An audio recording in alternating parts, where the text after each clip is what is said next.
بسم اللہ الرحمن الرحیم۔ السلام علیکم دوستو۔ بسرا کا قدیم نام پروسا تھا جو پرگمون سلطنت کے زمانے میں مشہور تھا۔ یہ شہر تقریباً 202 قبل مسیح میں بسینیا کے بادشاہ پروسیاس نے قائم کیا۔ اس دور میں بسرا ایک اہم تجارتی مرکز تھا اور اس کی جغرافیائی اہمیت کی وجہ سے یہ مختلف تہذیبوں کے درمیان تعلقات کا مرکز رہا۔ بسرا باذنطینی سلطنت کے دور میں ایک اہم شہر تھا۔ یہ شہر اس وقت کے روم کے ساتھ تعلقات میں اہم کردار ادا کرتا تھا۔ باذنطینی دور میں بسرا میں کئی چرچ اور قلعے تعمیر کیے گئے جو آج بھی موجود ہیں۔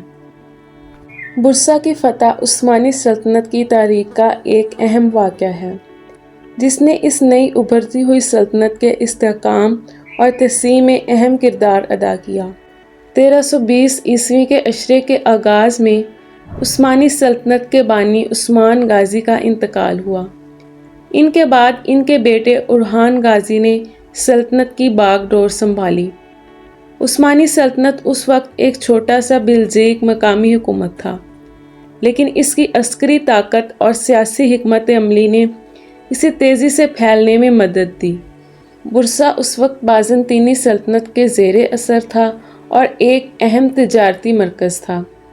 اس کی جغرافیائی اہمیت، زرعی دولت اور تجارتی موقع کی وجہ سے بسرا کو فتح کرنا عثمانی سلطنت کے لیے بہت اہم تھا۔ محاصرہ کا آغاز 1317 میں عثمانیوں نے بسرا کا محاصرہ شروع کیا۔ محاصرہ کئی سال تک جاری رہا کیونکہ باذنطینی قلعہ بندی مضبوط تھی اور شہر میں کافی ذخائر موجود تھے۔ اورحان غازی نے محاصرے کی حکمت عملی میں تبدیلی لائی اور بسرا کے ارد گرد کے علاقوں کو فتح کرنا شروع کیا تاکہ شہر کے لیے بیرونی امداد کی راہیں مسدود ہو جائیں۔ آخر کار 6 اپریل 1326 کو بسرا نے عثمانیوں کے سامنے ہتھیار ڈال دیے۔ محاصرہ کے دوران شہر کی حالت خراب ہو چکی تھی اور باذنطینی سلطنت کے پاس شہر کو بچانے کے لیے وسائل ختم ہو چکے تھے۔ بسرا کی فتح کے بعد بسرا کو عثمانی سلطنت کا پہلا دارالحکومت بنایا گیا۔ یہاں پر مختلف سرکاری دفاتر اور عمارتیں قائم کی گئیں۔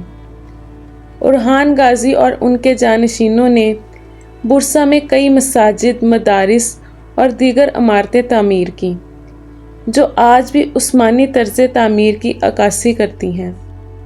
مشہور مساجد میں اولو جامع مسجد اور یاشیل جامع مسجد شامل ہیں۔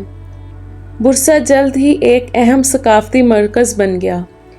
یہاں پر مشہور علماء، شعراء اور دانشور اکٹھے ہوئے اور علمی و ادبی سرگرمیاں فروغ پانے لگیں۔ بسرا کی فتح سے عثمانی سلطنت کو نہ صرف سیاسی بلکہ اقتصادی فوائد بھی حاصل ہوئے۔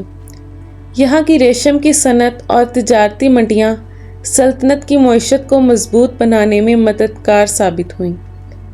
بسرا کی فتح عثمانی سلطنت کے استحکام اور توسیع میں ایک اہم سنگ میل تھی۔ اس سے نہ صرف عثمانیوں کی عسکری صلاحیتوں کا اظہار ہوا بلکہ ایک نئے دور کا آغاز بھی ہوا جس میں بسرا ایک اہم ثقافتی، اقتصادی اور سیاسی مرکز بن گیا۔ بسرا کی فتح نے عثمانی سلطنت کو باذنطینی سلطنت کے خلاف مزید فتوحات کے لیے ایک مضبوط بنیاد فراہم کی اور یہ شہر بعد میں سلطنت کے دیگر علاقوں کی فتوحات کے لیے ایک اہم بیس کیمپ بنا۔ اولو جامع مسجد 1399 میں تعمیر ہوئی اور عثمانی طرز تعمیر کا شاندار نمونہ ہے۔ یاشیل جامع مسجد 1424 میں تعمیر ہوئی۔ یہ مسجد اپنی خوبصورت ٹائل ورک اور منفرد طرز تعمیر کے لیے مشہور ہے۔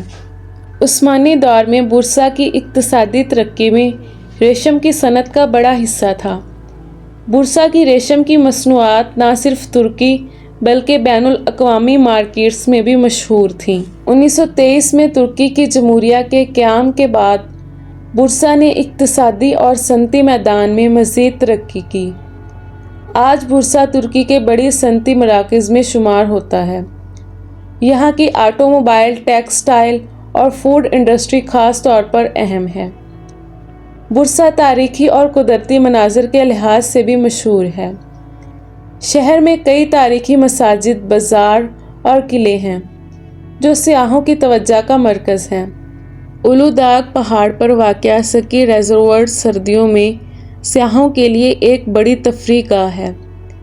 برسا اپنے گرم پانی کے چشموں کے لیے بھی مشہور ہے جو مختلف بیماریوں کے علاج میں مفید سمجھے جاتے ہیں۔